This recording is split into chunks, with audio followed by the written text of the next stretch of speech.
गुरुर्ब्रह्मा गुरुर्विष्णुः गुरुर्देवो महेश्वरः गुरुः साक्षात् परं ब्रह्म तस्मै श्री गुरवे नमः। व्यासं वसिष्ठनप्तारं शक्तेः पौत्रमकल्मषं पराशरात्मजं वन्दे सुकतातं तपोनिधिं। शुक्लाम्बरधरं विष्णुं शशिवर्णं चतुर्भुजं प्रसन्नवदनं ध्यायेत् सर्वविघ्नोपशान्तये। अगज आनन पद्मार्कं गजाननमहर्निशम् अनेकदन्तं भक्तानां एकदन्तमुपास्महे। वक्रतुण्ड महाकाय कोटिसूर्यसमप्रभा निर्विघ्नं कुरु मे देवा सर्वकार्येषु सर्वदा। शरणमस्तुभ्यं वरदे कामरूपिणी विद्यारम्भं करिष्यामि सदा। ॐ भूर्भुवस्सुवः ॐ तत्सवितुर्वरेण्यं भर्गो देवस्य धीमहि धियो यो नः प्रचोदयात्।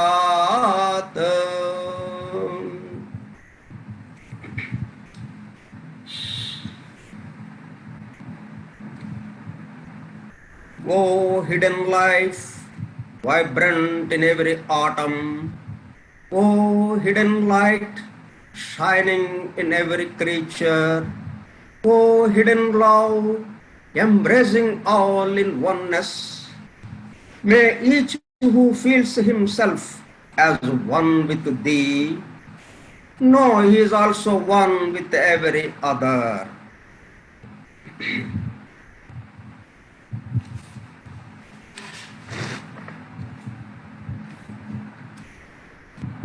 జూమ్ క్లౌడ్ మీటింగ్ ద్వారా సుదూర ప్రాంతాలలో ఉన్నప్పటికీ హాయిగా విశ్రాంతి తీసుకుంటూ గుంటూరులోని శ్రీకృష్ణ దివ్యజ్ఞాన సమాజము ద్వారా నిర్వహింపబడుచున్న థియాసఫీ అధ్యయనములో అంతర్భాగముగా ద డివైన్ ప్లాన్ గ్రంథ అధ్యయన పాఠమును ఏకకాలంలో వింటున్న ప్రియ సోదర శ్రోతలందరకు నమస్కారము. ప్రియ సోదర శ్రోతలందరూ, ఈ గ్రంథం నుండి వివరిస్తున్న వారిని చూడాలని భావిస్తున్నందున మీకు ప్రత్యక్షముగా కనబడుటకు ప్రయత్నిస్తున్నాను.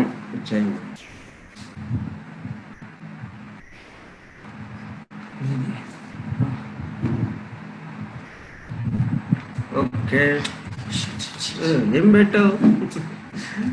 ఐన్స్టీన్ పెట్టావా?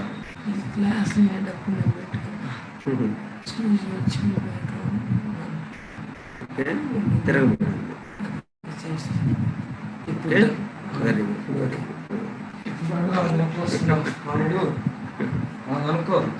ప్రియ సోదర శ్రోతలందరూ, ఈ గ్రంథం గురించి తెర వెనుక నుండి వివరిస్తున్న వారిని ప్రత్యక్షముగా చూడాలని భావిస్తున్నందున తెర తొలగించి మీకు ప్రత్యక్షముగా కనబడుచున్నాను. అందరకు నమస్కారం. ఇది ఇంకా కిందకి దిగదాం.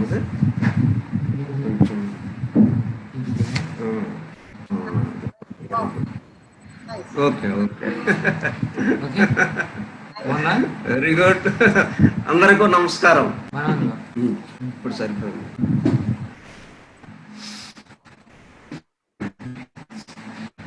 విషయము చిన్నదే, మీరు అడగడం తదనుగుణముగా నేను మీ అందరకు కనబడుతూ పాఠము వివరించడం చాలా చిన్న విషయము.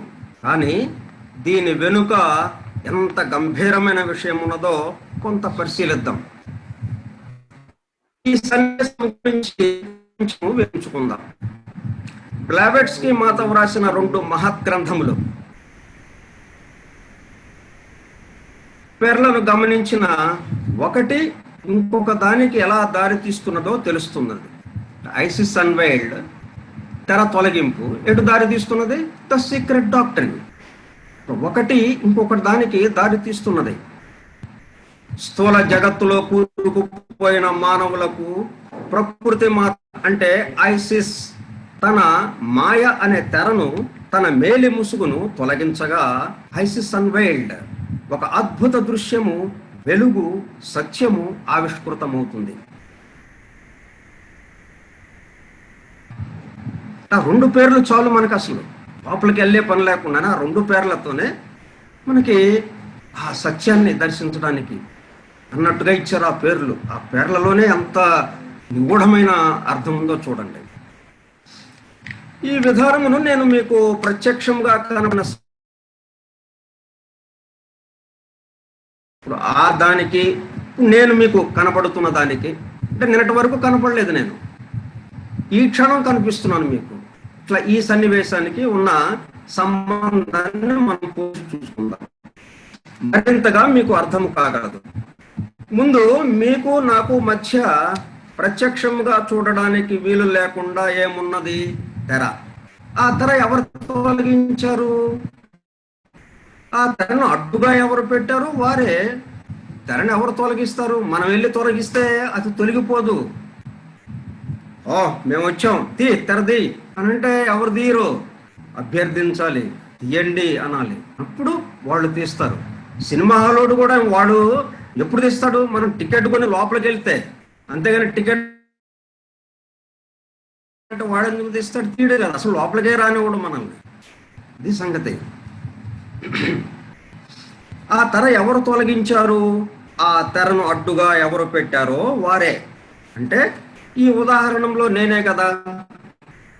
అంతవరకు అడ్డుగా ఉంచిన తెర ఇప్పుడు ఎందుకు తొలగింపబడినది? మరి నేను వరకు తొలగించలేదు, అది ఇప్పుడు ఎందుకు తొలగించాం? ప్రియ సోదర, నా వరకు నేను మీకు కనబడకుండా చెప్పాలనుకున్నాను, అందుకని నేను మీకు కనబడలేదు. ఎప్పుడైతే మీ వద్ద నుండి మిమ్ములను ప్రత్యక్షముగా చూస్తూ పాఠము వింటుంటే మాకు బాగా అర్థమవుతుంది అన్న అభ్యర్థన వచ్చినదో, దానికి నేను స్పందించి తెర తొలగింపజేసి మీకు ప్రత్యక్షంగా కనబడుచు పాఠమును వివరిస్తున్నాను.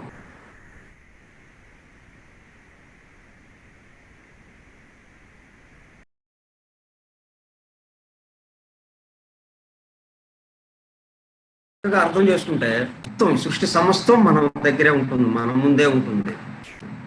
ఎందుకంటే ఇదే సూత్రం దానికి a+b² a² + b² + 2ab లక్షల లెక్కలు చేయొచ్చు మనం. అట్లాగే ఇది ఈ చిన్న సన్నివేశం చూడండి. మరి దీన్ని పట్టుకుని మీరు ఎక్కడికైనా వెళ్ళిపోవచ్చు. ఇట్లాగా మనం పరిశీలిస్తుంటే దేని తర్వాత ఏది జరిగినది అది కూడా చాలా ముఖ్యం. మీరు అభ్యర్థించడం, దానికి నేను స్పందించగా అనిపిస్తోంది. ముందు మీరు కదిలారు అన్నట్టుగా కనిపిస్తోంది. మీరు అభ్యర్థించడము, దానికి నేను స్పందించడం, ఇది బాహ్యంగా మనకు తెలిసే వరుస. కానీ మీరు ఎందుకు అభ్యర్థించాల్సి వచ్చింది? ఎందుకు అడగటం? ఎందుకు అడిగారు మీరు? అంటే కనపడలేదని కదా అడిగింది. మీరు కనబడుతుంటే మీరు ఎందుకు అడుగుతారు? ఎందుకు అభ్యర్థిస్తారు?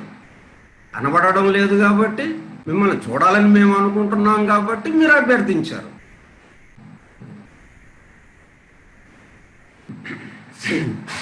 కానీ మీరు ఎందుకు అభ్యర్థించాల్సి వచ్చింది?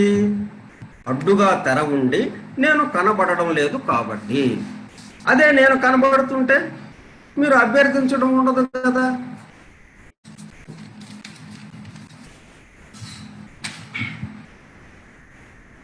ఈ వరుస ఏమిటో చూద్దాం. కాబట్టి మొదటిది ఏమిటి? తెర అడ్డుగా ఉండడంతో. ఫస్ట్ ఏముందన్నమాట? తెర అడ్డుగా ఉంది, అంతేగాని మనం అభ్యర్థించడం కాదు. తెర అడ్డుగా ఉండడంతో నేను కనబడకపోవటం అలా జరుగుతూ ఉండగా, అలాగ మనకి 3 పాఠాలు అయిపోయినాయి. ఈరోజు 4వ పాఠంలోకి వచ్చాం. 3 పాఠాల్లో నేను కనపడలేదు. ఎవరు చెప్తున్నారో ఏంటో, ఆయన తెల్ల జుట్ట, నల్ల జుట్ట, ఎర్రగా ఉన్నాడా, నల్లగా ఉన్నాడా, పొట్టిగా ఉన్నాడా, పొడుగ్గా ఉన్నాడా, ఇట్లాగా స్త్రీనా పురుషుడా, అసలు ఏంటి వ్యవహారం, ఎవరు అని ఇప్పుడు దాకా క్వశ్చన్గా ఉంది మీకు. అందుకని మీరు అభ్యర్థించారు. నేను కనబడకపోవటం వల్ల మీరు అభ్యర్థించాల్సి వచ్చింది. వివరించేవాడు కనబడకపోవడం అనే విషయం గమనికలోనికి వచ్చినది. అంటే మీరు 3 పాఠాలు వింటున్నారు. రే ఎక్కడో మాటలు వస్తున్నాయి, ఇదేం రేడియో కాదు కదా. రేడియో కాలం అయితే ఎవరు అడగరు. రేడియో కాలం అయితే శుభ్రంగా బాగా వినపడుతున్నాయండి, చక్కగా చెప్తున్నారు అంటారు, ఓకే. కానీ ఇది వీడియో కాలం, ఎక్కడో అక్కడ శుభ్రంగా కనిపిస్తుంటాం కదా. అందువల్ల ఇప్పుడు చాలని అనం. ఏంటి 3 పాఠాలు అయిపోయినాయి, అసలు ఎవరు చెప్తున్నారు ఏంటి, మనకు కనపట్లేదు, ఆయన చూడాలి మనం అని అనిపించింది మీకు. కాబట్టి గమనికలోనికి వచ్చినది ఏమని? ఆయన కనపడట్లేదు. అప్పుడు రెండవది అయినా చూడాలి, కనపడండి అన్న అభ్యర్థన బయలుదేరింది మీ నుంచి. అప్పుడు అభ్యర్థన, మేము చూడాలండి మిమ్మల్ని, మీరు కనపడండి, అభ్యర్థన బయలుదేరినది. మూడవది, అభ్యర్థన వచ్చినప్పుడు వెంటనే స్పందించి తెర తొలగింపజేసి ప్రత్యక్షముగా కనబడడం జరిగినది. ఈ 3 వరుస కనుక మనం చక్కగా గుర్తుపెట్టుకుంటే సృష్టి మొత్తం మన ముందే. సో ఈ సన్నివేశము ఇలాగా ఉంది కదా. భగవంతుడు, దైవము, సత్యము, వాటి విషయమైనా అంతే. ఏ విషయమైనా తీసుకోండి, ఎక్కడికైనా కానీ ఇదే సూత్రం, ఇదే తాళం చెవి. భగవంతుడు, దైవము, సత్యము ఉన్నవి, కానీ కనబడడం లేదు, అనుభూతికి రావడం లేదు. ఇది మొదటిది. కనబడకుండా ఎవరు చేశారు? మనం చేసామా? లేదుగా. నేను కనపడకుండా మీరేం చేయలా, నేను చేశాను. నేను కనపడకుండా ఆ వీడియో లేకుండా చేశాను. నేను చేసింది నేను కదా, మీరెవరు చేయలా. నేను వీడియోని ఆపేస్తే మీరెవరు చూడలేకుండా ఉన్నారు. కాబట్టి చేసింది ఎవరు? కనపడకుండా నేనే. అట్లాగే కనబడకుండా ఎవరు చేశారు? ఆయనే, ఆ భగవంతుడు. ఆయన చూద్దామని మనకుంది, కానీ ఏది కనపట్లేదు. ఎవరు చేశారు? ఆయనే చేశాడు. తన సంకల్ప రూపమైన ప్రకృతి మాతతో మాయా అనే తెరను అడ్డుగా వేయించాడు. మాయ అనే తెర అడ్డు వేసాడు అనమాట. తమాషా చూస్తున్నాడు ఆయన. ఎన్నో జన్మలు గడిచిన తర్వాత ఈ సృష్టి అంతా వస్తుందంటే దీన్ని సృష్టించిన వాడు ఎవడో ఉండాలి, వాడు కనబడడం లేదు, వాడిని చూడాలి అని అన్వేషణ మొదలు పెడతాం. ఓకే, క్లియర్గా ఉంది కదా. ఇట్లాగా మనకు కనబడలేదు అనే విషయం రావడానికి కూడా, గమనికలోకి రావడానికి కూడా కొన్ని జన్మలు పడుతుంది. మనకి 3 పాఠాలు పట్టినాయి. నేను కనబడలేదు, నన్ను చూడాలి అని మీ యొక్క అభ్యర్థన రావడానికి 3 పాఠాలు జరిగినాయి. 4వ పాఠంలో కానీ మనం ఇట్లాగా ఎదురు బదురు ఉండగలిగాం. మన నుండి అభ్యర్థన వెళుతుంది. ఎవరికి? స్వామికి వెళుతుంది మన నుండి అభ్యర్థన. వెంటనే ఆయన స్పందించి అమ్మవారితో తెర తొలగింప చేస్తాడు. ఆయన ఎట్ట ఎదుట ప్రత్యక్షం. నేను ఎట్లాగైతే మీకు కనబడుతున్నానో ఆయన కూడా అలాగే కనిపిస్తాడు. ఆయన ప్రత్యేకించి వచ్చింది కనపడింది ఏమీ లేదు. తెర వేసి ఉన్నప్పుడు అక్కడే ఉన్నాడు, తెర తీసిన తరువాత అక్కడే ఉన్నాడు. తెర వేయటమా తీయటమా అది మన వల్ల కాదు, అభ్యర్థించడం వరకే మనకి సాధ్యమైంది. దీని ద్వారా మనకు ఏమి తెలుస్తున్నది? అభ్యర్థన. కనపడు స్వామి, ప్రత్యక్షమవు స్వామి అని ఆ అభ్యర్థన మన నుండి కదలాలి. కనపడు స్వామి, నీ దర్శనం కావాలి నాకు, తెగని నాకు ఈ కష్టాలు వచ్చినాయి, కష్టాలు తొలగించు స్వామి, అదొక పద్ధతి. కానీ ఆ కష్టాలు తొలగించు అన్న దాంట్లో ఆయన కనపడ్డం. కష్టాలు తొలగిపోతే తొలగిపోవచ్చు, కానీ ఆయన కనపడ్డం మనకి. కాబట్టి మన యొక్క అభ్యర్థన ఎలా ఉండాలి? కనిపించు స్వామి, దర్శనం ఇవ్వు స్వామి, ప్రత్యక్షమవు స్వామి అని మన నుంచి అభ్యర్థన వెళ్ళాలన్నమాట. దానినే మనము సత్యాన్వేషణ పేరుతో చేస్తున్నాము. మనం ఏం చేస్తున్నాం? దివ్యజ్ఞాన సమాజ సభ్యులుగా, దివ్యజ్ఞాన సమాజ సభ్యులము అయ్యామంటే అర్థం ఏమిటి? సత్యాన్వేషక బృందంలో సభ్యులుగా చేరాము అని. సో సత్యాన్వేషణ పేరుతో చేస్తున్నాము. సత్యం అంటే భగవంతుడే కదా. అంటే ఎవరిని ఎదుగుతున్నాం? భగవంతుడినే, ఆయన్ని అన్వేషిస్తున్నాం. కావున మీ అన్వేషణను తీవ్రతరం చేయండి. ఇప్పటికే నెమ్మదిగా కనపడు స్వామి, ఏంటి ఇంకా కనపడలేదు, నీ నెమ్మదిగా అడగమాకండి, గట్టిగా కనపడు, ఏంటిది గట్టిగా అడగండి. తీవ్రతరం చేయండి మీ అన్వేషణని. మీ చిన్న అభ్యర్థనను మన్నించి నేను ప్రత్యక్షముగా మీకు కనపడిన విధముగానే, చాలా చిన్న అభ్యర్థన, మీరు కనపడండి, మీరు బాగుంటుంది, మిమ్మల్ని చూస్తుంటే ఆ పాఠం వినేటప్పుడు మాకు చక్కటి అనుభూతి వస్తుంది, చెప్పేవాళ్ళని కూడా చూస్తూ ఆ పాఠం వింటే అనే భావన మీలో కలిగింది. కాబట్టి మీరు కనపడండి అని చిన్న అభ్యర్థన చేశారు. దానికే నేను వెంటనే ఓకే అనేసి మీ ఎదురుగా నిలబడ్డాను, మీ ఎదురుగా కూర్చున్నాను, మీకు కనబడుతూ పాఠాన్ని వివరిస్తున్నాను. ఇంత చిన్న అభ్యర్థనకే నేను స్పందించి నేను ఇలాగ చేస్తే మనము మరి భగవంతుడు మీ అభ్యర్థనను మన్నించి స్వామి మీకు తప్పక ప్రత్యక్షము కాగలడు. ఎవరు అడుగుతారా, ఎవరికి దర్శనం ఇద్దామా అని నిరంతరం ఎదురు చూస్తుంటాడు ఆయన. ఆయనకి ఏం పని ఉంది? ఏం లేదు కదా. ఈ జీవులు ఏం చేస్తున్నారు? ఏంట్రా బాబు, నన్ను మర్చిపోతున్నారా, నన్ను గుర్తుపెట్టుకుంటున్నారా, ఏంటిది, ఏం చేస్తున్నారు అంటే నిరంతరం ఆయన ఆలోచిస్తున్నాడు. ఇంకా వేరే పని లేదుగా ఆయనకి. మీ అందరి అభ్యర్థన మన్నింపబడినట్లే, అంటే మీ చిన్న అభ్యర్థన ఏదైతే ఉందో ఇది ఎట్లాగైతే మన్నింపబడిందో, నేను మీ ఎదురుగా కూర్చుని పాఠం చెప్తున్నాను, దైవ దర్శనాభిలాషతో చేసే మీ అందరి అభ్యర్థన కూడా మన్నింపబడి అందరకు దైవ దర్శనము కలుగుగాక. సరే, ఇక పాఠంలోనికి వద్దాము. ఇది కూడా పాఠంలో భాగమే. ఎంత ఎటువంటి తాళం చెవి మనకు అందింపబడిందో చూడండి. సృష్టిని, సృష్టికర్తని, ఆ భగవంతుణ్ణి మనం చూడాలి అనే దానికి మొత్తం తాళం చెవి అందింపబడింది మనకి. ఒక చిన్న సన్నివేశంతో దీన్ని దానికి అప్లై చేస్తూ, దీన్ని దానికి సమన్వయం చేస్తూ, పోలుస్తూ మనం చెప్పుకున్నాం. ఇంకా ఇంతకన్నా మనకేం కావాలి చెప్పండి? దీన్ని జాగ్రత్తగా ఆలోచించండి, మీకే అందుతుంది దాని యొక్క అనుభూతి. సరే, ఇక పాఠంలోనికి వద్దాం. గత 3 పాఠములలో గ్రంథ అధ్యయన పద్ధతుల గురించి, ద డివైన్ ప్లాన్ గ్రంథ ఆవిర్భావం గురించి, దివ్యజ్ఞాన సమాజ సభ్యులమైన మనము సత్యాన్వేషణలో భాగముగా సత్య దర్శనము కొరకు అధ్యయనము చేపట్టిన విధము గురించి వివరించుకున్నాము. 12 అధ్యాయములుగా ఉన్న ద డివైన్ ప్లాన్ గ్రంథమును ఒక్కో పాఠంలో 2 అధ్యాయముల చొప్పున 6 పాఠములలో, అనగా 6 ఆదివారములలో వివరించడం పూర్తి చేసుకుందాం. అంటే ఒక ప్లాన్ వేసుకుందాం. ఇప్పుడు పుస్తకం పేరే ద డివైన్ ప్లాన్ కాబట్టి దాని అధ్యయనం కూడా ఒక ప్లాన్ ప్రకారం జరగాలి. ఒక ప్రణాళిక వేసుకుని దానికి అనుగుణంగా మనం నడుచుకోవాలి.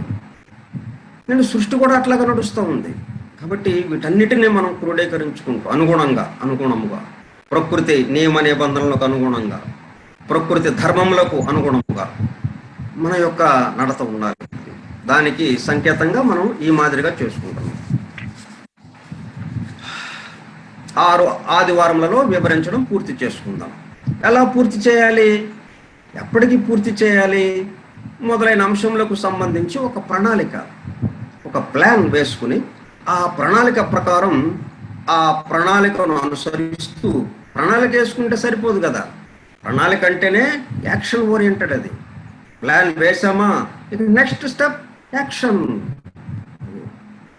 ఇంటి ప్లాన్ గీయించాం, నెక్స్ట్ స్టెప్ ఇంటి నిర్మాణం. దాన్ని ప్లాన్ వేసుకుని ఆ బీరువాలో దాయం కదా. ఏదో ఇల్లు కట్టించాలని ఉందండి, ఏమో చూద్దాం. ప్రస్తుతం ప్లాన్ వేయడానికి కూడా డబ్బు లేక అప్పు చేసి ఏం చేశాడు, ఆర్కిటెక్ట్ దగ్గర వెళ్ళాడు ఒక ఆయన. ఆర్కిటెక్ట్ దగ్గరికి వెళ్ళి ఇలాగ నేను ఇల్లు కట్టుకోవాలని అనుకుంటున్నానండి, ఆ చోటు ఎంత ఉందండి, ఇంకా చోటు కొనలేదండి. అదేంటయా, ఇప్పుడు కడదామని ఉందండి, ముందు అసలు ఆ ప్లాన్ రెడీ చేసుకుంటే నేను ఎప్పుడుకో అదే చోటు కొనుక్కుని ఇప్పుడు ఆ చోట్లో ఆ ఇల్లు కడదామని, అందుకని ముందు మీరు ప్లాన్ వేసి ఇవ్వండి నాకు అని చెప్పంటాడు ఆయన. వెళ్ళి మళ్ళీ దానికి కావాల్సిన డబ్బులు అప్పు చేసి తీసుకెళ్ళాడు. అట్లా ఉంటుంది, అట్లా కాదు. ప్లాన్ వేసామంటే ఇంటి నిర్మాణం మొదలెట్టాలి, యాక్షన్ మొదలెట్టాలి, యాక్షన్ ప్లాన్. దాని పేరే యాక్షన్ ప్లాన్. ప్లాన్ అంటే దాని ముందు ఏ మాట ఉందన్నమాట, యాక్షన్. అది అండర్స్టూడ్. ప్లాన్ అనే మాటకి ఎప్పుడైనా సరే ప్లాన్ ఒక్కటే కాదు, ప్లాన్ పాటు యాక్షన్ ప్లాన్ అని ఉంటుంది. ఇంతది ఒక ప్లాన్ వేసుకుని ఆ ప్రణాళిక ప్రకారం ఆ ప్రణాళికను అనుసరిస్తూ గ్రంథ అధ్యయనము పూర్తి చేసుకుందాం. అయితే ఈ ప్రణాళిక, ఈ ప్లాన్ వచ్చే ఆదివారం నుండి మొదలు పెడదాం. ఎందుకంటే కొన్ని ప్రాథమిక విషయాలు, ఇంకా కొన్ని మనం ఒక చిన్న 2-3 విషయాలు తెలుసుకుంటే అప్పుడు మనం గ్రంథంలోకి వెళ్ళి ఆ గ్రంథంలో వివరింపబడిన విషయాలన్నీ మనం తెలుసుకోవడానికి, అర్థం చేసుకోవడానికి చాలా తేలికవుతుంది. ఈరోజు ఇంకా కొన్ని ప్రాథమిక విషయాల గురించి తెలుసుకోవలసి ఉన్నది. కావున వచ్చే ఆదివారం నుండి ప్రణాళికను అమలులో పెడదాం.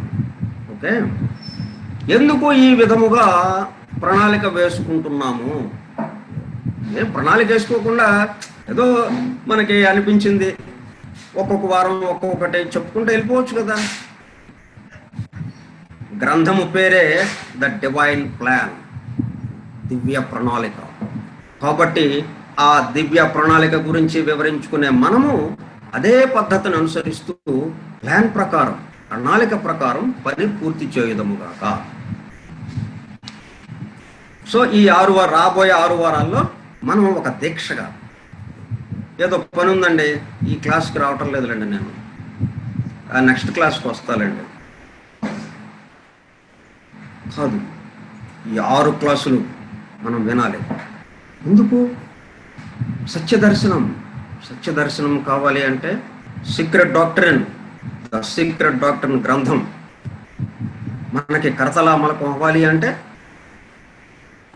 ద డివైన్ ప్లాన్ అధ్యయనం. ఇది పూర్తి చేస్తే సీక్రెట్ డాక్టర్ని పూర్తి చేసినట్టే. ఇప్పుడు సీక్రెట్ డాక్టర్లో ఏ విషయాలు ఉన్నాయో అవే విషయాలు ఇక్కడ డివైన్ ప్లాన్లో మళ్ళీ కొత్త విషయం వేరే లేవు. కాకపోతే ఆ సీక్రెట్ డాక్టర్లో ఏ పద్ధతిలో ఇచ్చారో అది కొంచెం వివరంగా ఇచ్చారింది, అంతే తప్పితే అదే విషయాలు ఇక్కడ కూడా చర్చింపబడ్డాయి. కాబట్టి మనం ద డివైన్ ప్లాన్ గ్రంథము పూర్తి చేశాము అంటే అర్థం ఏంటి? సీక్రెట్ డాక్టర్ని కూడా పూర్తి చేశాం అంటే ఒకేసారి 2 గ్రంథాలు పూర్తయినాయి. డబల్ ధమాకా అన్నమాట. అంటారు చూడండి, ఇట్లాగా ద డివైన్ ప్లాన్ గ్రంథాధ్యయనము పూర్తి అయిందండి, సంపూర్ణమైంది. 2 గ్రంథాలు చదివేశారు పోండి, దాని యొక్క విషయం. అనంతమైన సృష్టిని గమనించినచో ఆ సృష్టి అంతటిలో లా అండ్ ఆర్డర్ చక్కగా నిర్వహింపబడుచు సృష్టి మొత్తము సమతూకముగా నడుస్తున్నది. మనం కళ్ళు తెరవంగానే మనకేంటి కనిపిస్తుంది? చుట్టూ ఉన్నటువంటి సృష్టి చక్కగా సూర్యుడు ఉదయాన్నే ఉదయించడం, మధ్యాహ్నానికి పూర్తి వెలుగు ప్రసాదించడం, సాయంత్రానికి అస్తమించడం, చీకటి రావడం, అంటే యాక్టివిటీ, రెస్ట్, ఇలాగా ఒక క్రమ పద్ధతిలో జరిగిపోతా ఉన్నాయి. ఇవన్నీ కూడా ఋతువులు, గ్రహాలు, వాటి కదలికలు ఇవన్నీ ఒక క్రమ పద్ధతిలో, వర్షాకాలం, వేసవికాలం, శీతాకాలం, ఇవన్నీ ఒక క్రమ పద్ధతిలో చక్కగా జరుగుతూ ఉన్నాయి. ఇట్లా చక్కగా జరుగుతున్నాయంటే అర్థం ఏంటి? ఏదో ఒక ప్లాన్, ఒక ప్రణాళిక ఉండాలి. ఒక బ్రహ్మాండమైనటువంటి దివ్య ప్రణాళిక ఒకటి ఉండి దాని ఆధారంతో దాంట్లో చెప్పబడిన విధంగా ఇది నడుస్తూ ఉంటేనే ఈ మాదిరిగా లా అండ్ ఆర్డర్ ఒక సమతూకంగా నడుస్తూ ఉండాలి. అలా క్రమబద్ధముగా నడుస్తున్నది అంటే ఎందుకంటే మనకి ఇల్లు కనిపిస్తుంది కానీ ప్లాన్ కనపడదు. ఇల్లు కట్టబోయే ముందు ఖాళీ స్థలంగా ఉంది, మేస్త్రికి అప్పచెప్పాం, ఆయన చేతిలో ప్లాన్ పట్టుకుని తిరుగుతూ ఉంటాడు ఎప్పుడు దాకా? ఇల్లు పూర్తయ్యేదాకా. ఇక ఆ తర్వాత ప్లాన్ కనపడదు మనకి, అది ఎక్కడో పడేస్తారు. అట్లాగే మనకి ఫస్ట్ కనపడేది ఇల్లు, కట్టిన ఇల్లు, కానీ దానికి సంబంధించిన ప్లాన్ మనకు కనపడదు. సృష్టి మనం కళ్ళు తెరవంగానే సృష్టి సమస్తం మన కళ్ళ ముందు దర్శనం అవుతూ ఉంది, కానీ ప్లాన్ ఏంటి? ఎవరు కట్టారు? ఇది ఎలా కట్టారు? ఏ పద్ధతిలో కట్టారు? దానికి సంబంధించిన వివరాలు మన దగ్గర లేవు. అలా క్రమబద్ధముగా నడుస్తున్నది అంటే దాని వెనుక ఒక దివ్య ప్రణాళిక, ఒక డివైన్ ప్లాన్ ఉండాలి. అంటే కొంచెం మనం సొంతగా ఆలోచించాలి కదా. ఇది ఉంది అంటే అదేదో ఉండాలి. ఇప్పుడు అంతకుముందు మాట వస్తూ ఉంది మీకు, నేను కనపడలేదు, మాట వినపడుతూ ఉంది 3 పాఠాల్లో. అంటే మాట వినపడుతుందంటే అక్కడ ఒకడు ఉన్నట్టేగా లెక్క, వాడు లేకుండా మాట రాదు కదా. అట్లాగా మనం ఇన్ఫరెన్స్, ఇది ఉంది కాబట్టి దీన్ని బట్టి ఉండాలి అని అట్లా మనం ఆలోచించుకుంటూ వెళ్ళాలన్నమాట. కాబట్టి ఈ సృష్టి అంతా కూడా ఒక లా అండ్ ఆర్డర్గా, ఒక చక్కటి క్రమబద్ధంగా నడుస్తూ ఉన్నది. అంటే దీనికి సంబంధించిన ఒక ప్రణాళిక, ఒక డివైన్ ప్లాన్ ఏదో ఉండాలి. ఆ ప్రణాళిక ప్రకారమే సృష్టిలోని లోకములు, సౌర కుటుంబములు, పాలపుంతలు, నక్షత్ర సముదాయములు, ఎన్నెన్నో విశ్వములు, ఇవన్నీ వాటి పద్ధతులలో అవి నడుస్తున్నాయంటే దానికి కారణము ఆ దివ్య ప్రణాళికే. ఆ దివ్య ప్రణాళికలో భాగముగానే అవి అన్నీ పనిచేస్తున్నవి. అన్ని లోకములలోని సమస్త జీవులు దీనిలో భాగముగానే ఉన్నారు. అంటే మనం ఇలా చెప్పుకుంటున్నామంటే ఆ దివ్య ప్రణాళికలో రాయబడింది. అక్కడ దివ్య ప్రణాళికలో ఫలానా రోజున ఫలానా టైంలో ఇదిగో ఈ అధ్యయనం చేసుకోండి, చేయాలి, ఈ అధ్యయనము చేయాలి అనే ప్లాన్ వేయబడింది అక్కడ. దానికి అనుగుణంగా ఇప్పుడు ఇక్కడ కూర్చొని మనం చేస్తున్నాం. అట్లా ప్రతి కదలిక ఆ ప్లాన్లో ఉందన్నమాట. ప్లాన్లో లేని కదలిక ఇక్కడ లేదు. ఇక్కడ ఉన్న ప్రతి కదలిక ఆ ప్లాన్లో ఉన్నది. డివైన్ ప్లాన్లో ఉదహరించిన విధముగానే దానిని అనుసరించే సృష్టి నిర్మాణము జరుగుతూ ఉన్నది. డివైన్ ప్లాన్కు ఆధారం ఏమిటి? సరే, మనకి ఈ సృష్టి మొత్తానికి ఆధారం అది అనుకున్నాం. సో ఈ సృష్టి నడవటానికి, ఇదంతా ముందుకు వెళ్ళడానికి దీనికి ఏదో ఉండాలి కదా అనుకున్నాం. డివైన్ ప్లాన్ అనే మాట వచ్చింది మనకి. దివ్య ప్రణాళిక ఉండాలి. సరే, బాగుంది. అంటే అక్కడతో సరిపోతుందా? మనకి ప్లాన్ ఉంటే సరిపోతుందా? మరి ఆ ప్లాన్ అట్లాగా వచ్చింది. అట్లా క్వశ్చన్తో మనం ముందుకు వెళ్ళాలన్నమాట. ఒక్కొక్క క్వశ్చన్, అందుకే మనకి 6 క్వశ్చన్లు ఉన్నాయి. హూ, వెన్, వై, ఇట్లాగా హూజ్, విచ్, వై, ఇట్లాగా మొత్తం 6 క్వశ్చన్లు. చాలా 6 క్వశ్చన్లు ఇస్తే ఇంకా 6 ఆయుధాలు అనమాట మనకి. ఆ 6 ఆయుధాలతో భగవద్ దర్శనం. తమాషగివ్లా అవి. డివైన్ ప్లాన్ కు ఆధారం ఏమిటి? మహత్తరమైన సృష్టి ప్రణాళిక రచన దేని ఆధారముగా సాగినది? Divine laws. వాటికి ఆధారం ఏంటన్నమాట? డివైన్ లాస్, మౌలిక తత్వ దివ్య ధర్మములు. డివైన్ లాస్, LAWS, లాస్, ధర్మాలు. మౌలికంగా ఉన్నవి. అంటే మౌలికంగా అంటే శాశ్వతంగా అన్నమాట. ఆయన ఎట్లాగైతే శాశ్వతంగా ఉన్నాడో ఆయనతో పాటు అవి కూడా శాశ్వతంగా ఉన్నాయి. ఈ సృష్టి ఉండొచ్చు, ప్రళయంలోకి వెళ్ళిపోవచ్చు, దానికి అనవసరం. వంటగదిలో సరుకులన్నీ రెడీగా ఉంటాయి మనకి. కూర చేయొచ్చు, చేయకపోవచ్చు. కూర చేసేటప్పుడు ఉంటాయి, కూర చేయకుండా ఉన్నా ఉంటాయి అవి. ఎందుకంటే రేపు చేయాలి ఏమో కూర. రేపు కూర చేయడానికి మరి సరుకులు ఉండాలి కదా మనకి వంటగదిలో. అప్పటికప్పుడు అన్నీ తెచ్చుకోము కదా. అట్లాగా వంట గదిలో సరుకులన్నీ ఎలాగైతే సిద్ధముగా ఉంచబడ్డాయో ఎల్లప్పుడూ, అట్లాగా ఈ ధర్మాలన్నీ కూడా సిద్ధముగా ఎల్లప్పుడూ ఉండేవన్నమాట. శాశ్వత ధర్మములు.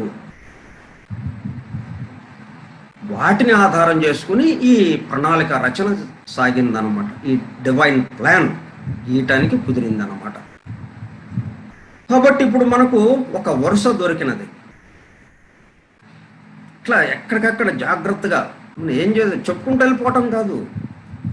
మళ్ళీ కొద్దిసేపు ఆగి ఏం చెప్పుకున్నాం ఇప్పుడు, ఎందుకంటే ఇప్పుడు ఏం చెప్పుకున్నాం అనేది ఈ 5 నిమిషాల్లో మనం ఏం చెప్పుకున్నామో అది మళ్ళీ ఒకసారి కనుక మనం గుర్తు చేసుకోకపోతే ఆ తర్వాత మనకు అందదు. కానీ చెప్పుకుంటూ వెళ్ళిపోతాం, గంట అయిపోతుంది, క్లాస్ అయిపోయింది, దాంట్లో పాఠం చెప్పుకోవటం అయిపోయింది, వెరీ గుడ్, అంత బాగుందండి, ఓకే ఓకే, కానీ ఏమీ అందకుండా అయిపోతుంది అన్నమాట. కాబట్టి మనం అప్పుడప్పుడు ఈ విధంగా క్వశ్చన్ చేసుకోవాలి. కాబట్టి ఇప్పుడు మనకు ఒక వరుస దొరికినది. మౌలిక అంటే ఆ వరుస ఏంటనమాట? Divine laws. చూసాం కదా, మనకు దొరికిన వరుస ఏంటి? ఫస్ట్ సృష్టి. మనం కళ్ళు తెరవంగానే మనకి గమనికలోకి వచ్చింది, మన పంచేంద్రియాలకు అందింది, మన చుట్టూ ఉన్నది, మనకి జరుగుతూ ఉన్నది ఏదైతే ఉందో ఇదంతా సృష్టి. ఓకే, వ్యక్తమైనటువంటి సృష్టి. ఇది మనకి ఫస్ట్ తెలిసేది. ఈ వ్యక్తమైన సృష్టి ఇలాగా లా అండ్ ఆర్డర్గా చక్కగా సాగుతుంది అంటే దీన్ని ఎలాగా చేయాలి, ఎలా నడపాలి, సూర్యుడు ఎప్పుడు ఉదయించాలి, ఇవన్నీ ఒక క్రమబద్ధంగా ఒక ప్లాన్ వేసి ఉండాలిగా ఒకడు. సో డివైన్ ప్లాన్ అంటే సృష్టి నిర్మాణం మనకి ఫస్ట్ కనపడింది. భౌతికంగా మనకి స్థూల జగత్తుగా స్థూలంగా మనకు కనిపిస్తూ ఉన్నది, అంతవరకు బాగుంది. కానీ దానికి ఆధారం డివైన్ ప్లాన్, అది సూక్ష్మంగా ఉంది. ఆ డివైన్ ప్లాన్కి ఆధారం డివైన్ లాస్ అని చెప్పుకున్నాం మనం. సో ఇప్పుడు మనకు ఒక వరుస దొరికిందనమాట. ఏంటి ఆ వరుస? ఇప్పుడు అటు నుంచి వద్దాం. అంటే మనము సృష్టి, డివైన్ ప్లాన్, డివైన్ లాస్ అని ఇట్లాగ వెళ్ళాం మన వైపు నుంచి. అంటే బి అనే పాయింట్ నుంచి వెళ్ళాం. ఏబి అనే సరళ రేఖ ఉందనుకోండి, బి అనే పాయింట్ నుంచి మనం వెళ్ళాం. బి అనే పాయింట్ మనకు తెలుస్తూ ఉంటుంది, ఏ గమనికలోకి రాదు మనకి. ఇప్పుడు ఏ నుంచి మనం చెప్పుకుంటా ఉన్నాం అనమాట. ఇది ఆ వరుస ఏంటనమాట? మౌలిక తత్వ దివ్య ధర్మములు. మొట్టమొదటిగా అంటే స్వామి ఎలాగ ఉంటాడు, ఆయన సంకల్పం ఎలాగ ఉంటుంది. ఆయన సంకల్పానికి కూడా ఏది ఆధారం? ఈ లాస్, ఈ ప్రకృతి ధర్మాలు. ఈ ధర్మం లేకపోతే ఆయన సంకల్పం సృష్టి ఎలాగ సృష్టిస్తాడు? ఆ సంకల్పం కూడా ఈ ధర్మంలోనే ఉంది. కాబట్టి ఆయనతో పాటు ఉన్నది అది. ఈ సంకల్పానికన్నా ముందు ఉన్నది ఈ సృష్టి ధర్మాలు, మౌలిక తత్వ దివ్య ధర్మములు, డివైన్ లాస్. వాటి ఆధారముతో డివైన్ ప్లాన్, దివ్య ప్రణాళిక. ఆ దివ్య ప్రణాళికని గీయటానికి, రచించడానికి ఏమేంటి? ఆ లాస్లో నుంచి, ఆ ధర్మంలో నుంచి తీసుకుని ఇది ఇట్లాగా, ఇది ఇలాగా చేయాలి, ఇది ఇలా చేయాలి అని రాసుకుంటూ ఉన్నాం. దానిని అనుసరించి సృష్టి నిర్మాణం. ఇది కదా వరుస మనకి. Okay, divine laws, divine plan, సృష్టి నిర్మాణం. క్లారిటీగా ఉందండి, అర్థమవుతుంది కదా? అంటే మీ నుంచి సమాధానం రాదు, ఎందుకంటే గొంతు నొక్కివేయబడింది.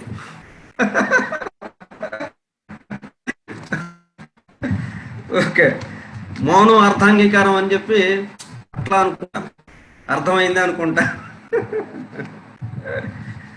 ఈ విషయమును మన నిత్య జీవితమునకు సంబంధించిన ఒక సన్నివేశముతో పోల్చుకుందాం బాగా అర్థం అవటానికి. ఇట్లా మనం ఉదాహరణలు చెప్పుకోకుండా మనకి విషయం అర్థం అవటం చాలా కష్టం. ఆ ఉదాహరణలు కూడా మన నిత్య జీవితంలో మనకి బాగా తెలిసిన విషయంతో పోల్చుకోవాలి. అప్పుడు దాని యొక్క విషయం పూర్తిగా మనకు అవగతం అవుతుందన్నమాట. Okay, time అంతుంది. ఓకే, మనకు ఖాళీ స్థలము ఊరికి దూరంగా చాలా కాలం క్రితం కొన్నది ఉన్నది. మనం అంతకుముందు ఒక ఆయన చూసాం, ప్లాన్ వేయమని చెప్పి ఆర్కిటెక్ట్ దగ్గరికి వెళ్ళిన ఆయన అసలు స్థలమే కొనలేదు. సరే, ఆయన అలా పక్కన పెట్టేద్దాం. ఇప్పుడు ఏంటంటే మనం ఎప్పుడో ఒక 20 సంవత్సరాల క్రితం, 30 సంవత్సరాల క్రితం ఊరికి బాగా దూరంగా ఏదో తక్కువ రేట్లో వస్తుందని చెప్పి రూపాయికో 2 రూపాయలకో అక్కడ ఒక 200 గజాలు 300 గజాలు కొన్నాం. మనకు ఖాళీ స్థలం ఊరికి దూరముగా చాలా కాలం క్రితం కొన్నది ఉన్నది. సరే, ఇప్పుడు ఇక చివరికి రిటైర్మెంట్ స్టేజ్కి వస్తున్నాం. ఇక రిటైర్ అయిన తర్వాత మళ్ళీ అద్దెళ్లలో ఏముంటాంలే, ఏదన్నా ఇల్లు కట్టుకుని ఆ సొంత ఇంట్లో పడి ఉంటే మనల్ని కలిపేవాళ్ళు ఎవరు ఉండరు, మన జీవితం మనం జీవించవచ్చు అని ఒక ఆలోచన వచ్చి ఈయన ఏం చేశాడనమాట, ఆ స్థలంలో ఇల్లు నిర్మించాలని సంకల్పం కలిగినది. రిటైర్ అయ్యి అక్కడ హాయిగా ఉండొచ్చు అని. ఆ పనిని ఎలా ప్రారంభిస్తాము? ఇల్లు కడదాం అనుకున్నాం. ఒక చోటు ఉంది, బాగానే ఉంది. ఇది కూడా ఒక ఎంత సంకేతమయంగా ఉందో చూడండి. సృష్టి కూడా ఎట్లాగా ఆరంభమైంది? చోటు, ఫస్ట్ చోటు ఉంది, స్పేస్, దేశము. దాంట్లో అప్పుడు సృష్టి ప్రారంభమే కాలం వచ్చింది. అలాగే మనం ఇప్పుడు ఏమైంది, ముందు చోటు ఉంది, చోటు ఉండబట్టి ఇల్లు నిర్మాణము అనే ఆలోచన వచ్చింది. చోటు లేకపోతే ఇల్లు నిర్మాణమే లేదు. చోటు లేకపోతే, ఈ స్పేస్ లేకపోతే సృష్టి నిర్మాణమే లేదు, సృష్టి లేదు. చోటు ఉంది కాబట్టి దీంట్లో సృష్టిద్దాం.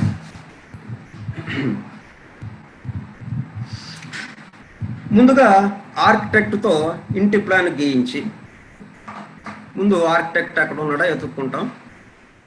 ఆయన కూడా మున్సిపల్ అథారిటీగా, మున్సిపల్ అప్రూవ్డ్ ఆర్కిటెక్ట్.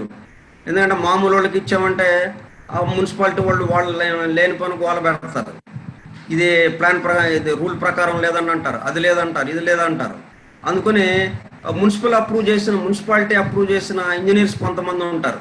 ఇక వాళ్ళ దగ్గరికి వెళ్తే వాళ్ళు చూసుకుంటారు, ఇక మనకి సంబంధం లేదు.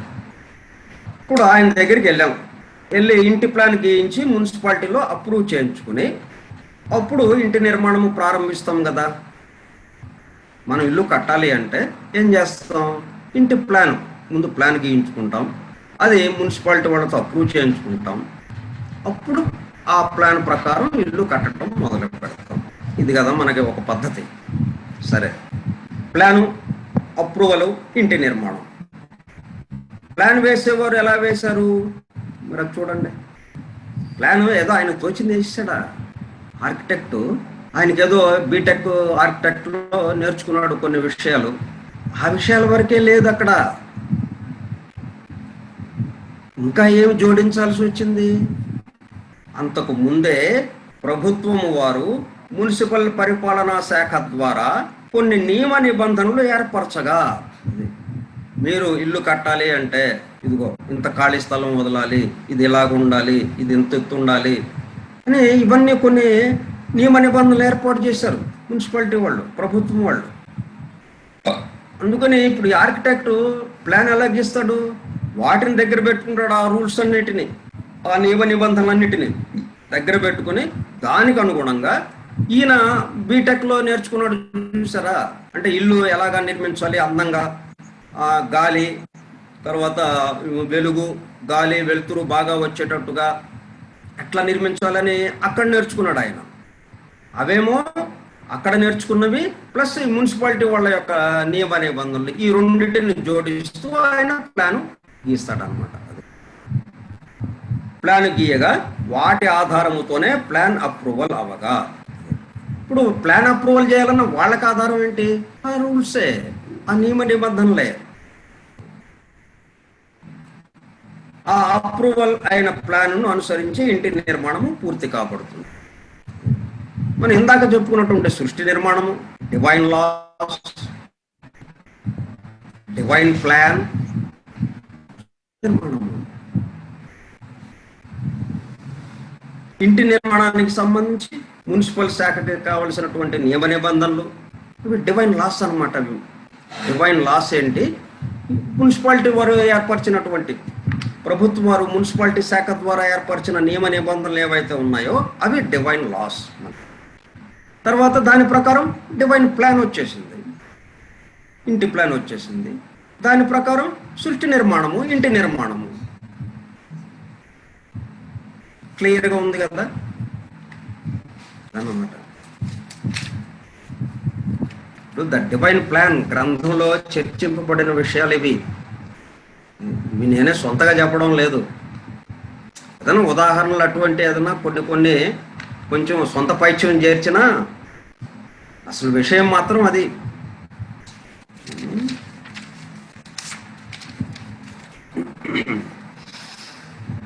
ఇప్పుడు వరుస చూడండి. మొదట ఏమి ఉన్నాయి? నియమ నిబంధనలు, రూల్స్. వాటికి అనుగుణముగా ప్లాన్ వేయటం, ప్లాన్ గీయటం, ఆ తర్వాత దానిని అనుసరిస్తూ ఇంటి నిర్మాణము. అలాగే సృష్టి నిర్మాణము. సృష్టికర్త సృష్టిని నిర్మాణము చేయాలి అని అనుకున్నప్పుడు అప్పటికే ఉన్న డివైన్ లాస్, సృష్టి మౌలికత్వ దివ్య ధర్మములు ప్రకారము దివ్య ప్రణాళికను రచించి ఆ విధముగా సృష్టి నిర్మింపబడుట. Okay sir, clear. కాబట్టి మనం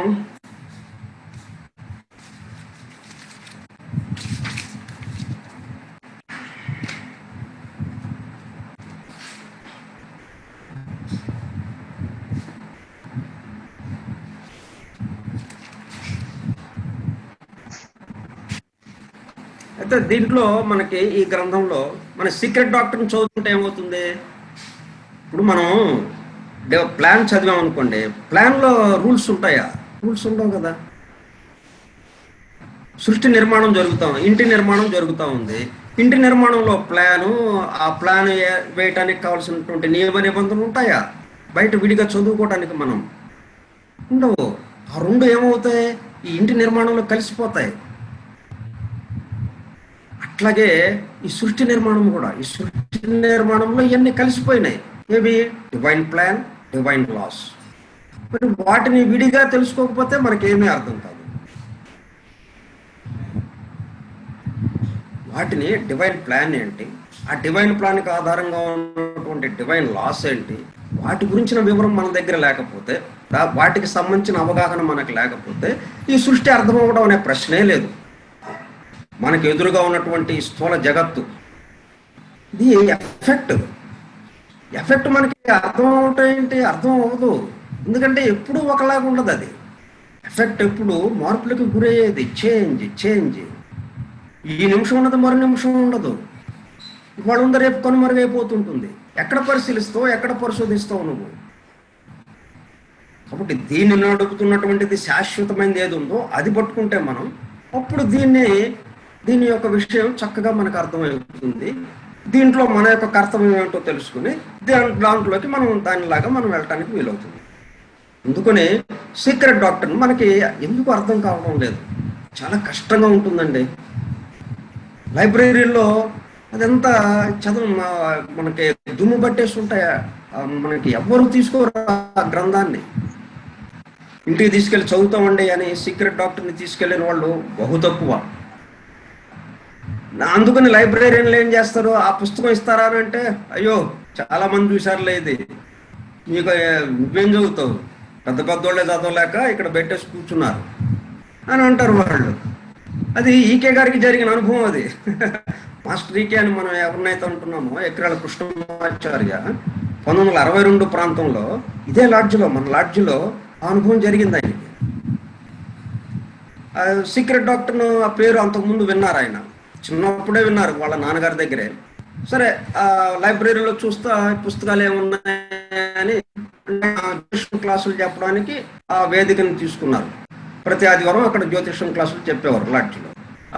బుక్స్ ఏమున్నాయని చూస్తా సీక్రెట్ డాక్టర్ అని ఉంది. ఇది చదువుదామని చెప్పి ఆయనకు అనిపించి, ఇది ఇస్తారండి ఇంటికి తీసుకెళ్ళి చదువుకుంటాను అన్నాడు. నువ్వేం చదువుతావులే బాబు, నువ్వు అందులో తెలుగు లెక్చరర్, నీకేమొచ్చు పో. దీన్ని చదవలేక అందరూ దాన్ని అక్కడ పెట్టారు, ఎంత దుమ్ము పట్టిందో చూడు అసలు అని చెప్పి అన్నాడు ఆ లైబ్రరీ. సరే తర్వాత ప్రెసిడెంట్ గారు ఆమంచర్ల చలపతిరావు గారు, ఏఎస్ చలపతిరావు గారు ఉండి, అయ్యో అసలు అడిగేవాడే లేక నేను చూస్తుంటే నీకేమకపోవడం ఏంటి, తీసుకెళ్ళి ఆయన ఎంతో సంతోషంగా బుక్ ఇచ్చారు. సరే అది ఎట్లా జరిగింది ఇట్లాగనమాట. సీక్రెట్ డాక్టర్ను మనం ఎందుకు అర్థం కావడం లేదు అంటే, దాంట్లో డివైన్ ప్లాన్, డివైన్ లాస్ కలిసిపోయి ఉన్నాయి. ఆ రెండు లేకపోతే ఇది సృష్టి నిర్మాణం అర్థం కాదు మనకి. ఇంటి నిర్మాణం అర్థం అవ్వాలి అంటే ఇంటికి సంబంధించిన ప్లాను, ఆ ప్లాన్కి సంబంధించినటువంటి నియమ నిబంధనలు, అవి రెండు లేకపోతే ఇంటి నిర్మాణం గురించిన విషయం మనకి అర్థం కాదు.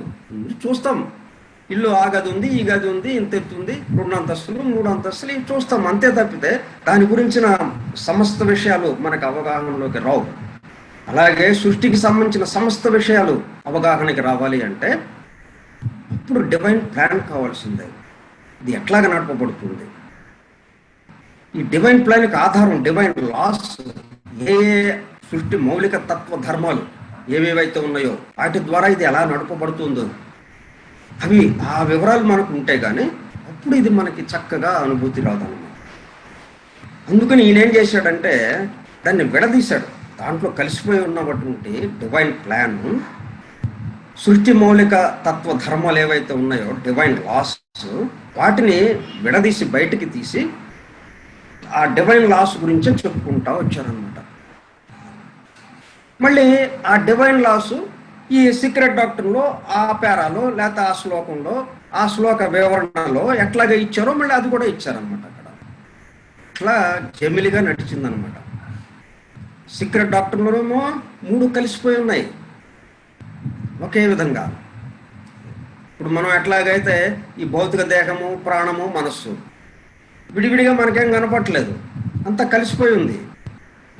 అట్లాగా సీక్రెట్ డాక్టర్లో సృష్టి నిర్మాణము, దానికి ఆధారమైన డివైన్ ప్లాను, దానికి ఆధారమైన డివైన్ లాసు, అవి విడివిడిగా లేవు, మొత్తం కలిసిపోయి సృష్టి నిర్మాణంగా ఉందన్నమాట సీక్రెట్ డాక్టర్లో.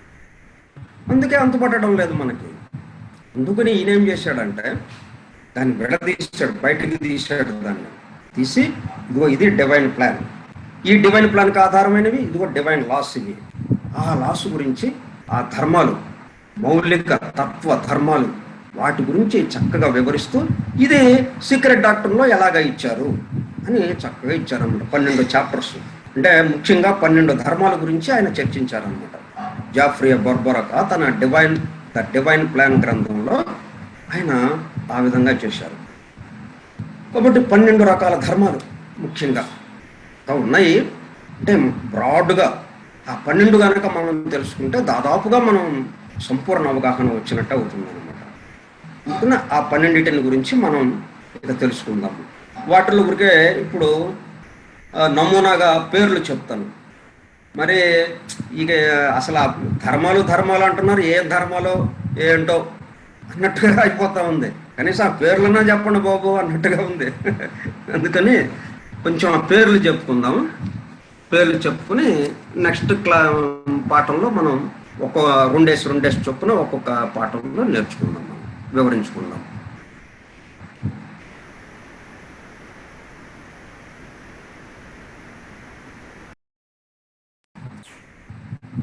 పీరియాడిసిటీ. మనకి హై స్కూల్లో కాలేజీల్లో క్లాసు పీరియడ్స్ ఉంటాయి కదా. ఉదయం 4 పీరియడ్స్, ఒక పీరియడ్ ఇంగ్లీషు, తర్వాత తెలుగు, తర్వాత ఇలాగా పీరియడ్గా అట్లాగా ఒకదాని తర్వాత ఒకటి యాక్టివిటీ, తర్వాత రెస్ట్, డే నైట్, ఇట్లా ఇవి మరలా పునరావృతం అవుతుంటాయి. మనకు వారాలు, అవే వారాలు మరలా పునరావృతం అవుతుంటాయి అన్నమాట. అట్లాగా ఏవేవైతే ఉన్నాయో అవన్నీ కూడా ఈ లా ఆఫ్ పీరియాడిసిటీ, పర్యాయత్వ ధర్మంలోకి వస్తాయన్నమాట. ఓకే, టైం ఎంత అయింది? ఓకే. అలాగే ద లా ఆఫ్ అడ్జస్ట్మెంట్, సవరించే ధర్మం, దిద్దుబాటు. అంటే మనకి ఇంకా ప్లాన్ ప్రకారం ఏం మార్పు లేదండి, చావండి మీ చావు మీరు చావండి ఇదంతే అనేది లేదు. సవరింపు కూడా ఉంది, ఆ ధర్మం కూడా ఉంది అక్కడ, సవరింపు ధర్మము, దిద్దుబాటు చేసుకోవడానికి అవకాశం ఉంది. తర్వాత the law of essential unity, అంటే ఇవన్నీ కూడా ఒకదాని నుంచి ఒకటి దాని యొక్క అవసరం. ఇప్పుడు మనం యూనిటీ లేకపోతే దేనికి దానికి విడివిడిగా ఉన్నాం అనుకోండి. ఇప్పుడు మనం ఒక యూనిటీగా ఉన్నాం కాబట్టి ఈ 10 మందిమో 20 మందిమో కలిసి ఒక విషయాన్ని చర్చించుకుంటున్నాం, మనం ఒక విషయం గురించి వివరించుకుంటున్నాం. ఇందువల్ల అంతకుముందు ఏది ఉంది? ఇప్పుడు విషయం మనల్ని దగ్గరికి తీసుకొచ్చినప్పటికీ మనల్ని దగ్గరికి తీసుకొచ్చింది ఏది? లవ్. మన ఒకళ్ళ పట్ల ఒకళ్ళకి ఉన్నటువంటి లవ్, ఫస్ట్ లవ్ వచ్చింది, ఆ తర్వాత ఈ విషయం తెలుసుకోవాలి కాబట్టి వివరించుకుంటున్నారు కాబట్టి అక్కడ మనం అందరం కూర్చున్నాం. ఇట్లా ఆ లవ్ లేదనుకోండి, వాడు చెప్పేది ఏంటి, వాడు కూడా చెప్పడమా ఓ అనేసి అంతే. ఈ ఛాయలకి రారు. ఈ ఛాయలకి మీరు వచ్చారు అంటే మీరందరూ శ్రద్ధగా 1 గంట సేపు మీ విలువైన సమయాన్ని దీనికి కేటాయించారు అంటే అర్థం ఏంటి? అవి ఎవరైతే వివరిస్తున్నారో వాడి పట్ల ఉన్న ప్రేమ, అలాగే మన చుట్టూ మనతో పాటు ఉంటున్న వారి పట్ల కూడా ఉన్న ప్రేమ, ఆ ప్రేమ మనల్ని కలిపిందన్నమాట.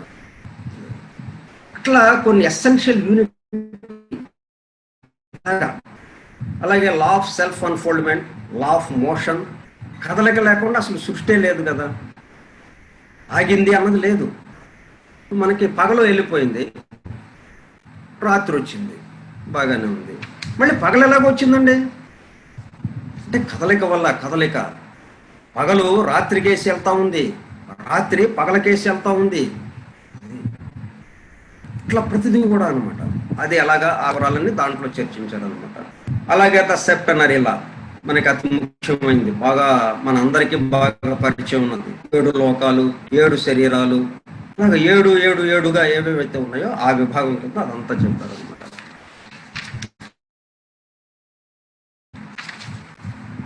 తర్వాత లా ఆఫ్ కంపాషన్, కనికరము, జాలి. ఇది చాలా ముఖ్యమైన అన్నిటికన్నా ద లా ఆఫ్ కంపాషన్. అంటే అవతల వాడు బాధపడుతుంటే అయ్యో ఆ బాధ మనకే వచ్చినట్టుగా, ఏదో చెయ్యి నొప్పిగా ఉంది, చెయ్యి నొప్పిగా ఉంటే ఆ నొప్పి మనకు వచ్చినట్టుగా మనం బాధని అనుభవిస్తూ వాళ్ళ పట్ల జాలి, కరుణ చూపించటం, తగ్గుతుందిలని వాళ్ళకి ఏది అనునయ వాక్యాలు చెప్పడం. నెక్స్ట్ చివరగా the law of coming in to being, అంటే ఈ సృష్టి ఎలాగా ఆవిర్భవించింది, వ్యక్తమైంది. అంటే ఇవి సృష్టి వ్యక్తం అవ్వడానికి మరి ఎంత కథ జరిగితేనో కదా చివరికి ఇది వచ్చింది. మరి 10 నెలలు తల్లి గర్భంలో ఉంటే కదా మనం బయటకు వచ్చాం. 10 నెలలు కథ జరిగింది అక్కడ, ఇప్పుడు కదా మనం బయటకు వచ్చాం. అట్లాగా ఇవన్నీ ఈ విషయాలు మనం ఓకే, చాలా సంతోషం ఉంది. స్వస్తి ప్రజాభ్యః పరిపాలయంతాం న్యాయేన మార్గేణ మహీం మహిషాః గోబ్రాహ్మణేభ్యః శుభమస్తు నిత్యం లోకాః సమస్తాః సుఖినో భవంతు. లోకాః సమస్తాః సుఖినో భవంతు. లోకాః సమస్తాః సుఖినో భవంతు. ఓం శాంతి శాంతి శాంతి.